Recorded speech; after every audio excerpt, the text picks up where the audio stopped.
പിന്നെ അങ്ങനെ ഓരോരോ വിഷയത്തിനും ആ പ്രശ്നങ്ങൾക്ക് നമ്മുടെ അതിജീവനത്തിനെ അഭിമുഖീകരിക്കുന്ന ഓരോ ജീവിത പ്രതിസന്ധിയില്ലേ, അപ്പോൾ നമുക്കൊരു പ്രയാസം ഉണ്ടാവും. പക്ഷേ കർത്താവിൻ്റെ ഒരു നിലപാട് എന്താണെന്ന് അറിയാമോ? എന്തെങ്കിലും ഒരു പ്രയാസം ഉണ്ടായാൽ നീ ആ പ്രയാസത്തെ ഓർത്ത് പ്രയാസപ്പെടേണ്ട. കാര്യം നിന്നെക്കൊണ്ട് അത് അതിജീവിക്കാൻ കഴിയുമെന്ന് ദൈവം കരുതുന്നു. അത് വലിയ പോസിറ്റീവ് പോയിൻ്റാണ്.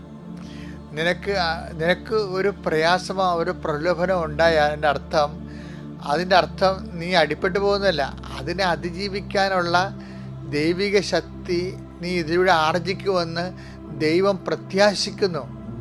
അത് വലിയ അപ്പം നമ്മൾ അത്രയും വളർന്നു എന്നർത്ഥം. ഇപ്പോൾ ഒരു നിന്നമായിട്ട് എതിർക്കാമെന്ന പ്രതിയോഗിയെ നീ മലത്തി അടിക്കുമ്പോൾ നമുക്ക് എന്താ തോന്നുന്നു, ഇത്രയും എനിക്ക് പവർ ആയെന്നാണ് ഓർക്കണത്. അതായത് ഒരു പ്രതിയോഗി ഇപ്പം ഗോലിയാത്തിനെ ദാവീദിൻ്റെ എതിരെ കൊണ്ടുവരുമ്പോൾ ദൈവം എന്താ പറയണത്? ഗോലിയാത്തിനെ മലത്തി അടിക്കാൻ പറ്റിയ പവറിലേക്ക് ദാവീദ് വരാൻ പോകുന്നു. ഗോലിയാത്ത് ദാവീദിൻ്റെ ശക്തിയുടെ സാധ്യതയാണ്. അതുകൊണ്ട് തന്നെ ഒരു പ്രശ്നം ഉണ്ടാകുമ്പോൾ ഞാൻ ഇത്രയും വളർന്ന് എന്ന് എൻ്റെ ദൈവം കരുതുന്നില്ല എന്ന് പറയുമ്പോൾ സന്തോഷം തോന്നണം. അതിന് പറ്റുന്നൊരു വചനമാണ് 1 കൊരിന്ത്യർ 10:13. മനുഷ്യ സാധാരണമല്ലാത്ത ഒരു പ്രലോഭനവും നിങ്ങൾക്ക് നേരിട്ടിട്ടില്ല. ദൈവം വിശ്വസ്തനാണ്.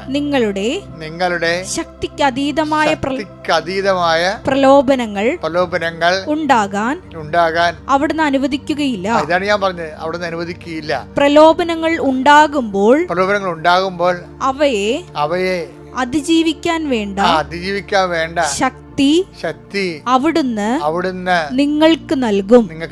അതാണ് ദാവീദ് പറഞ്ഞത്. ഗോലിയാത്ത് എന്താ പറഞ്ഞത്? നീ എന്താണ് പട്ടിയെ തല്ലാൻ പോകുന്ന പോലെ ഒരു വടിയുമായിട്ടാണ് വരണത്. അപ്പം അത് ദാവീദ് തിരിച്ചടിക്കണത് എന്താണ്? നീ നിന്റെ കുന്തങ്ങളിലും അതുപോലെ തന്നെ പരിചകളിലും ആശ്രയിക്കണത്, ഞാൻ എൻ്റെ ദൈവമായ കർത്താവിലാണ് ആശ്രയിക്കണമെന്ന് പറയും. അപ്പോൾ ഗോലിയാത്തിനെ മുമ്പിലേ വരുമ്പോൾ ദാവീദിന് അവനെ നേരിടാനുള്ള ശക്തിയും ദൈവം കൊടുക്കുകയാണ്. അപ്പോൾ ഒരു പ്രശ്നമോ പ്രലോഭനമോ സാമ്പത്തികമായ ശാരീരികമായ ഒക്കെ വരുമ്പോൾ ഓർക്കണം, ഇതിനെ അതിജീവിക്കാൻ ഉള്ള ശക്തി കർത്താവ് എനിക്ക് തരാൻ വേണ്ടിയാണ് ഇപ്പം ഇത് വന്നിരിക്കണത്. അപ്പോൾ മനസ്സിലായില്ലേ? അപ്പം അത് വന്നത് നന്നായി, ഭാരം വന്നത് നന്നായി, രോഗം വന്നത് നന്നായി.